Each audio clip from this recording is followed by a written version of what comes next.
est passé par là. Malheureusement, tu sais, en naturopathie, en bien-être, il faut toujours être dans le préventif et les gens ne comprennent pas. Ceux qui sont en santé ne savent pas. C'est ceux qui ont souffert et qui ont retrouvé la santé qui témoignent et qui savent l'importance de faire attention à son alimentation. Et c'est vraiment quelque chose que je salue chez vous et puis je vous félicite parce que c'est pas facile.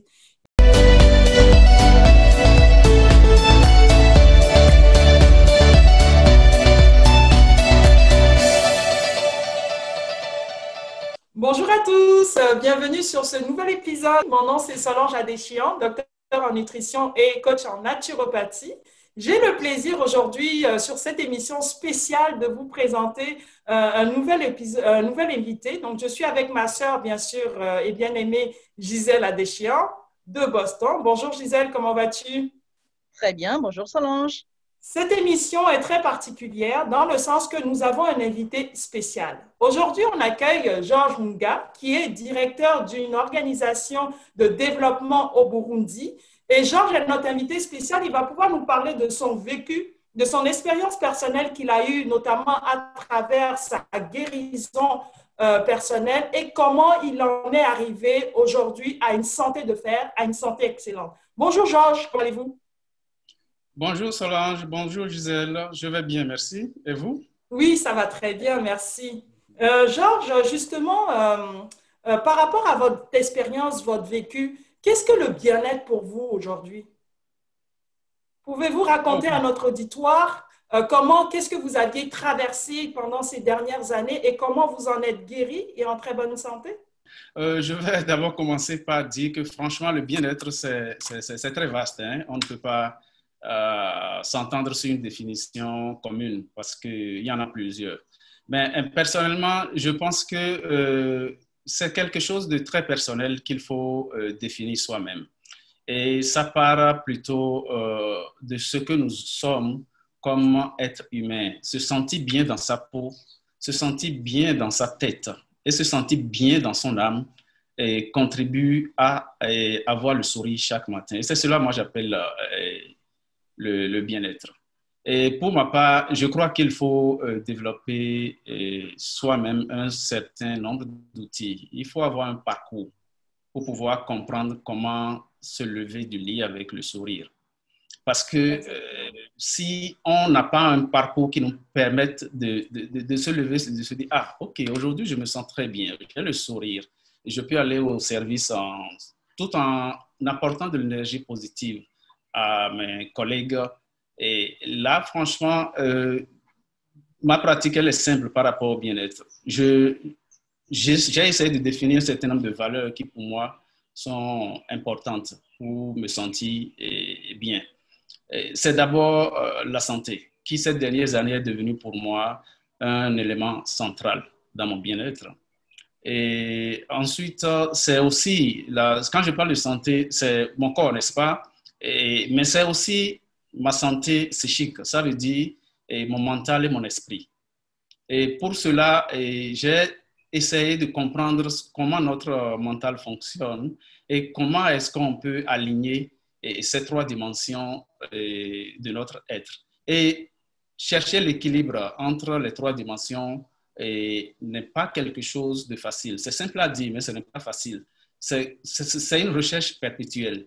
Et pour ça, c'est plusieurs pratiques. Par exemple, c'est la méditation de la pleine conscience que j'essaie d'introduire dans mes habitudes, dans mes nouvelles habitudes, pour pouvoir essayer d'être reconnaissant, de pratiquer la gratitude chaque matin et pour éviter de souffrir d'une attente par après. Par exemple, si vous décidez de faire un régime amaigrissant et malgré tous les efforts, vous vous rendez compte que le régime ne marche pas.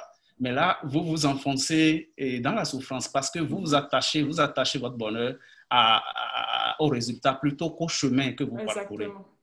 Donc, en gros, pour moi, c'est ça le bien-être. Maintenant, le Exactement. deuxième volet de votre question, je ne sais pas si je dois y aller directement, et par rapport à ce qui m'est arrivé. Pour moi, c'est une découverte de soi. Parce que j'ai été diagnostiqué en 2004 d'une hyperlipidémie, c'est-à-dire mon taux de cholestérol n'était pas dans les normes. Et ensuite, le médecin m'a dit qu'il fallait, quelques années après, le médecin m'a dit qu'il fallait prendre des médicaments. J'ai accepté. J'ai pris des médicaments pendant quelques années, mais les effets secondaires pour moi ne valaient plus la peine. Je n'étais pas prêt à les accepter. C'est la fatigue constante, c'est les douleurs musculaires, c'est même la perte de libido et beaucoup de choses qui faisaient que je ne me sentais pas vraiment bien dans mon corps. J'ai un bon travail et j'ai une famille autour de moi, j'ai des amis, mais il y a quelque chose qui manquait. Et je me suis dit non, je vais changer quelque chose et j'ai décidé de ne plus prendre les médicaments.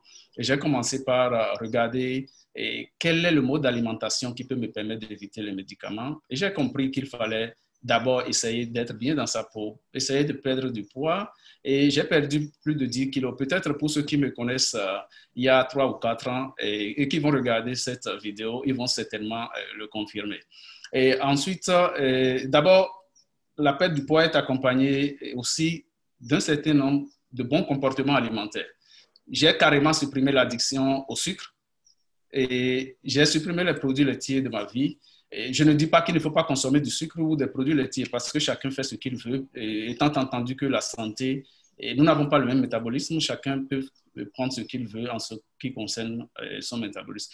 Donc, tout cela m'a amené à découvrir que pour être bien dans sa peau, il faut avoir comme valeur principale la santé. Et aujourd'hui, je ne prends plus de médicaments, je ne prends plus de statines. Et à côté même du cholestérol, on m'a diagnostiqué un début de diabète. Et là, j'ai dit non, raison de plus pour prendre soin de soi-même. Et j'ai essayé de vérifier comment je peux continuer à faire toutes ces nouvelles habitudes, comment je peux continuer à aller de l'avant avec toutes ces nouvelles habitudes. Et j'ai vu mon médecin, tout est OK, il fallait simplement que je continue dans la bonne direction, à savoir bien manger pour nourrir son corps, mais surtout changer son regard par rapport à l'alimentation. Parce que la nourriture, pour nous, parfois, nous consommons des choses qui ne sont pas bonnes pour notre corps à cause du stress. Mais en réalité, il faut considérer la nourriture plutôt comme un médicament. Exactement. Et ce n'est pas le goût aujourd'hui qui m'intéresse, mais plutôt les éléments nutritifs qui sont dans les choses que je mange. Voilà un peu mon histoire et je ne donnerai rien au monde pour changer ces nouvelles habitudes. Parce que je suis convaincu que je suis dans la bonne direction. Alors, Georges, nous sommes vraiment très heureuses de vous entendre parler ainsi parce que nous nous retrouvons un peu à travers votre histoire. Une petite question de curiosité. Comment est-ce que vous avez été amené à réaliser que la nourriture avait une partie contribuante dans le changement de votre mode de vie? Avant, je m'alimentais n'importe comment. Je prenais beaucoup de produits transformés, hyper transformés d'ailleurs.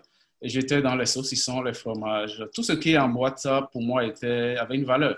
Mais quand j'ai commencé par m'intéresser aux produits locaux frais, c'est-à-dire les légumes frais, et pas m'intéresser à tout ce qui peut apporter des antioxydants dans mon alimentation, par exemple le gingembre, le curcuma et tout ça au quotidien. Et il y a eu un changement dans mon corps parce que quand je vais faire mes examens biologiques, il y a tous les paramètres biologiques étaient revenus dans les normes. Et du coup, je me suis dit oui, pourquoi je n'avais pas fait ça depuis? Et pourtant, les gens en parlent. Et quand j'ai commencé, j'étais convaincu qu'il fallait continuer comme ça. Donc voilà comment est-ce que j'ai compris que la nourriture était essentielle pour guérir. Exactement. Parfait. Merci, Georges, aussi de ce beau témoignage. Je veux juste rappeler à notre auditoire aussi que à travers l'expérience de Georges et par rapport à notre expérience aussi, on ne vous dit pas d'arrêter vos médicaments tout à fait. Donc, Georges a été très clair dans son témoignage. Il a été suivi par un médecin. Donc, il appliquait en même temps ses méthodes naturelles, la nutrition, la bonne alimentation, mais il continue à être suivi avec son médecin. Et encore une fois, c'est lui-même qui a pris la décision d'arrêter les médicaments. Donc, dans ce témoignage, au fait, nous sommes là pour pouvoir vous supporter en vous disant de changer votre alimentation, d'avoir une très bonne alimentation. Mais par contre, la seule personne qui pourra vous dire de continuer ou d'arrêter vos médicaments, c'est votre médecin. Donc, en aucun cas, on ne vous dit dans cette vidéo d'arrêter vos médicaments, mais on vous dit dans cette vidéo qu'il y a de bonnes façons de pouvoir retrouver votre santé à travers l'alimentation. Ça, c'était une petite parenthèse pour notre public afin de pouvoir clarifier les choses à travers Ilera Wellness. Tout à fait. Merci Solange pour cette clarification. En quoi est-ce que Ilera Wellness ou l'histoire de Sister Thrilling se rapproche un peu de votre histoire? Ah oui, merci pour cette question. Peut-être que vous n'allez pas me croire, mais la première fois, j'ai regardé une de vos vidéos sur YouTube quand vous aviez commencé par raconter votre histoire. Je me suis dit, mais à entendre parler ces gens, ces deux dames, c'est à croire que nous sommes de la même planète, je dirais. C'est-à-dire, je me voyais vraiment dans ce que vous étiez en train de dire parce que votre histoire ressemble beaucoup à la mienne. Avoir traversé des moments difficiles dans la vie en termes de santé, en termes d'inflammation, ça vous réveille forcément. Et cette ressemblance se trouve à plusieurs niveaux par rapport à votre histoire. Et le chemin que j'ai parcouru est un chemin de développement personnel, un retour sur soi, c'est-à-dire définir soi-même les critères, les éléments de son bonheur, de son bien-être. Et quand je vous ai entendu parler, j'ai vu que vous aviez comme envie d'apporter cette bonne nouvelle. Et je ne suis pas en train de vous évangéliser, d'apporter cette bonne nouvelle aux gens qui ne comprennent pas le rôle de l'alimentation dans notre vie, comment on peut vivre en bonne santé sans perdre de l'argent dans les médicaments ou sans perdre de l'argent aussi dans l'alimentation qu'on appelle, et je ne sais pas, le terme anglais me vient beaucoup plus souvent, l'alimentation qui n'est pas bonne pour la santé, en fait. Et après avoir traversé des périodes de maladies métaboliques, et à vous entendre parler, je me suis dit non, c'est les mêmes histoires. Donc, si vous apportez cette information à l'humanité, et moi aussi j'ai envie d'apporter cette information à l'humanité, alors certainement, il y a des similitudes, il y a des choses qu'on peut faire ensemble. C'est pour cela que j'apprécie beaucoup ce que vous faites. Et franchement, je vous encourage à aller de l'avant parce que, vous savez, en Afrique subsaharienne, aujourd'hui, il y a plus de 20 millions de personnes qui sont des diabétiques, mais qui peuvent facilement vivre ce diabète de façon très équilibrée et peut-être même renverser ce diabète s'ils savent s'y prendre. Et nous copions aujourd'hui en Afrique le mode de vie européen, le mode de vie nord-américain, et nous allons probablement traverser les mêmes problèmes. C'est pour ça, moi j'admire beaucoup ce que vous faites et il faut continuer à apporter cette information au public, notamment au public africain. Exactement. Et puis on dit souvent, merci Georges, que l'Afrique c'est le berceau de l'humanité. La nature nous a tout donné, donc il faut juste savoir comment la saisir et comment avoir l'opportunité de la voir.